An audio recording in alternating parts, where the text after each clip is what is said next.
অনাবিল আনন্দে ভাসছে ময়মনসিংহের ত্রিশালের ধলা গ্রামের তিথি রানীতে ও রঞ্জয় চন্দ্র দে'র পরিবার। তাদের ঘর আলো করে আজ জন্ম নিল এক কন্যা সন্তান। সকলে আমার বাচ্চার জন্য, বাচ্চার মার জন্য দোয়া করবেন এবং আশীর্বাদ করবেন। প্রথম বাচ্চা মেয়ে, আমি তাতে খুব খুশি আছি। নবজাতক ও তার পরিবারকে শুভকামনা।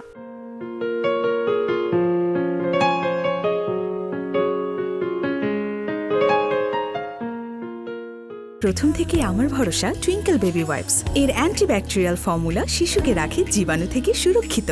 5.5 pH ব্যালেন্স শিট ত্বক রাখে কোমল ও মসৃণ, আর অ্যালকোহল মুক্ত হওয়ায় ত্বকে র্যাশ হয় না। টুইঙ্কেল বেবি ওয়াইপস, শুরুটা হোক যত্নে।